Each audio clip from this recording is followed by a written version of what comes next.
Welcome, viewers, to a journey through time that will reveal secrets buried deep within ancient scriptures, secrets that challenge everything we thought we knew. In the pages of the Old Testament, there are countless characters whose stories remain cloaked in mystery, rarely mentioned, and often forgotten. These are figures whose names have been lost, figures who shaped the destiny of nations and empires but were never brought into the spotlight until now.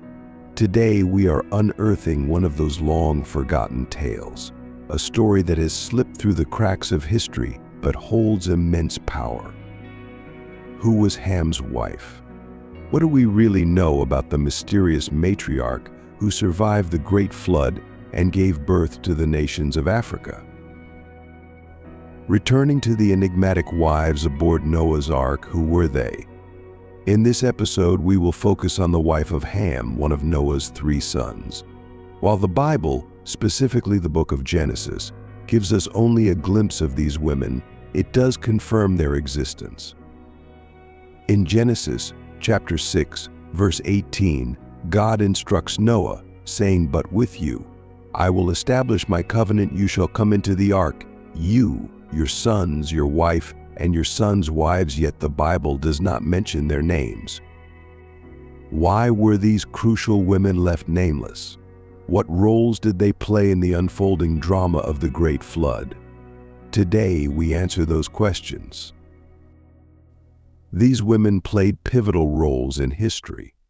They were survivors of the Great Flood, members of Noah's family, and their significance goes far beyond their silence in the biblical narrative. Particularly, Ham's wife is a figure enshrouded in intrigue. Who was she, and how did she influence the post-flood world? To uncover her story, we turn to texts outside the canonical Bible, where hidden knowledge awaits. In our quest for answers, we turn to ancient Jewish texts, including a manuscript almost lost to time, the Book of Jubilees. This fascinating and incredibly ancient text provides a treasure trove of details that the traditional biblical canon omits. It fills in gaps, offering genealogies, names, and even dates that the Bible leaves out. Though it is not part of the standard Jewish or Christian canon, the Book of Jubilees is cherished by certain communities, particularly within the Ethiopian Orthodox Church, and offers a profound look into the early religious thought and practices of the Second Temple period. It is within this text that we find the name of Ham's wife, Neltamach. Who was Neltamach? She was not just the wife of Ham, she was the mother of nations, the matriarch of the African peoples. Her descendants spread across the continent, forming the roots of various cultures and civilizations that exist to this day. Neltamach's legacy runs deep in the soil of Africa, influencing everything from language to culture, and her story is intertwined with the very history of the land itself. But Neltamach's significance doesn't end there. According to the Sibylline oracles, another ancient text, Neltamach, like her fellow wives aboard the ark, was a prophetess. She lived an extraordinary life, one that spanned centuries, because she belonged to a pre-Diluvian generation, a time when humans could live for nearly a millennium. These incredible lifespans are a testament to the mysterious power that those early humans possessed. And during her long life, Neltamach made numerous prophecies that shaped the future of her descendants and the nations that would rise from her lineage. In later Christian traditions, specifically the Syriac Targum, we find yet another fascinating layer to Neltamach's story. The Syriac Targum, also known as Targum Pseudo-Jonathan, is a translation of the Old Testament into Aramaic, but it contains unique details not found in other Targums. Composed between the 6th and 9th centuries AD, this text provides valuable insight into the interpretation of the Bible during its time, though it remains relatively obscure. It is here that Neltamach's influence is further emphasized, shedding light on her role in transmitting divine knowledge to future generations. Though her name may not be widely known today, Neltamach's descendants spread across the African continent, influencing culture, language, and spiritual traditions. The matriarch of the African peoples, Neltamach is remembered not only as a mother but as a prophetess, a woman of extraordinary vision and foresight. As her prophecies echoed through the ages, so did her lineage, shaping the destiny of nations. Neltamach's story has been passed down in ancient texts, but it is the Book of Jubilees that gives us the most profound insight into her life.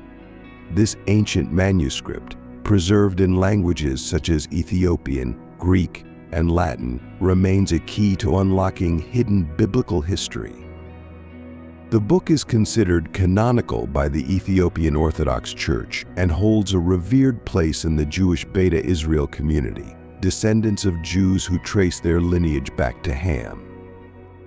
The Book of Jubilees reveals Neltamach's incredible legacy as the progenitor of nations, particularly in Africa, where her descendants carried forward her name through generations, weaving their histories with hers. In addition, the Sibylline oracles tell of the incredible longevity of Neltamach, claiming she lived for centuries, far beyond the lives we understand today. This is attributed to her being part of the pre-Diluvian world, where human life expectancy could reach an astounding 900 years. During this time, Neltamach made numerous prophecies that would influence her descendants, and the future of the nations descended from her.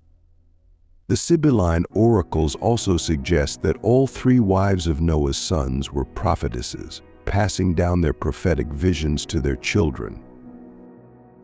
Her prophecies and her long life added to her legendary status, with Neltamach standing as a central figure in the post-flood world.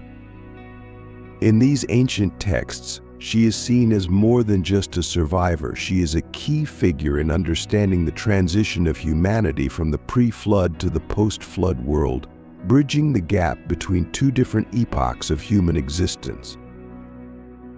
The Christian writer known as Saint Hippolytus also contributes an intriguing perspective on the traditions concerning Ham's wife. In his writings, he opts for different names for the wives of Ham and Japheth, specifically naming Ham's wife Zedkot-Nabu. According to this tradition, Zedkot-Nabu is believed to be Ham's wife. This slight alteration in names reflects the diverse interpretations and stories that have emerged over the centuries surrounding these biblical figures. What's particularly fascinating is an ancient legend tied to Ham's wife during the cataclysmic time of the Great Flood, a story embedded within early Christian traditions. This legend tells us that God instructed Noah to destroy the first person who would announce the onset of the flood. Yet, at that pivotal moment, Ham's wife was engaged in the mundane task of baking bread.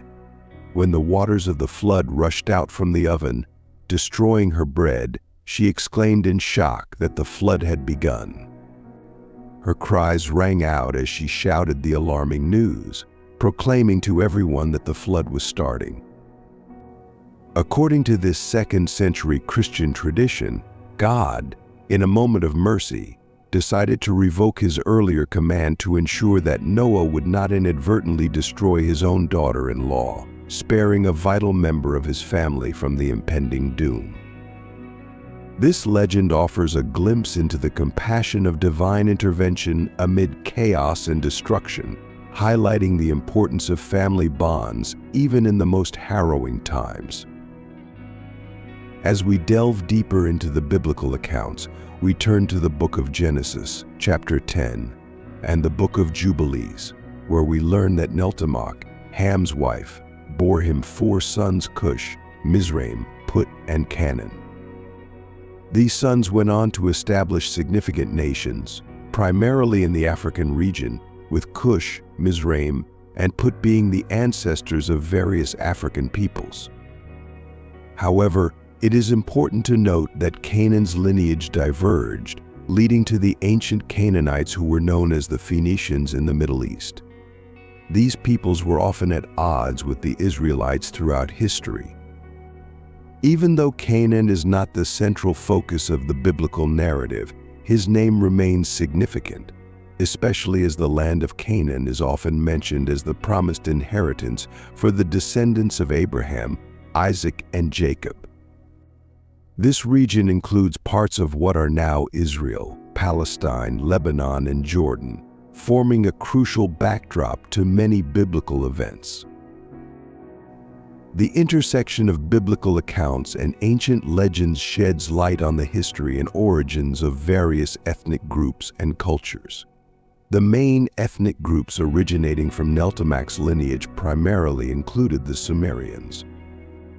This is significant because the Sumerian civilization can trace its roots back to Cush, Ham's son. Nimrod, a pivotal figure in Sumerian history, is described in the Bible as the first to be a mighty man on the earth, Genesis 10:8, and a mighty hunter before the Lord. Nimrod's influence extended beyond mere survival. He was a conqueror who founded several ancient cities, including Babel, Akkad, and Calma. His legacy is deeply intertwined with the rise of the Mesopotamian civilization. For those interested, we have a video discussing Nimrod and his kingdom in greater detail, which you can find linked in the description below. Additionally, it's noteworthy that a significant portion of the local population in the Mesopotamian region possess Semitic origins, including the Akkadians, Chaldeans, Assyrians, Syrians, and Arameans. The Sumerians' ancestry connects back to Cush through the influence of Nimrod, illustrating how these early figures shaped the civilizations that followed.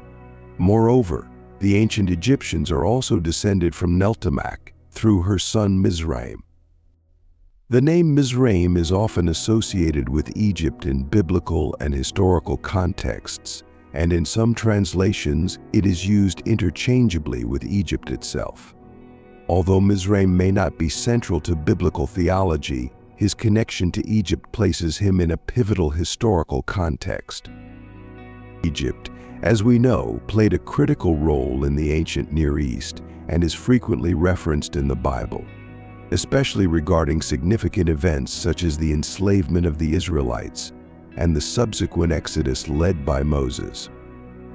The narrative surrounding Neltamach and her descendants unfolds as we examine their contributions to the tapestry of ancient civilizations.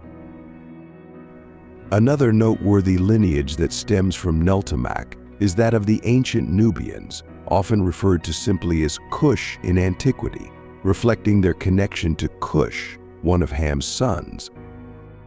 The land of Cush is mentioned multiple times in the Bible, and the Cushites frequently appear in historical and geographical contexts, particularly in relation to Egypt. In various biblical passages, Cush also broadly refers to distant or exotic lands, underscoring the diverse ethnicities that trace their origins back to Neltamach and Ham. It is crucial to emphasize that the misguided interpretation of the curse of Canaan as something that fell upon Africans is entirely false and deeply harmful. This erroneous idea originated from individuals who misinterpreted the biblical text. To clarify, the curse of Canaan does not pertain to African peoples, but instead specifically to the Canaanites of the Middle East. The incorrect association of this curse with Africans represents a distortion and a misinterpretation of the Bible.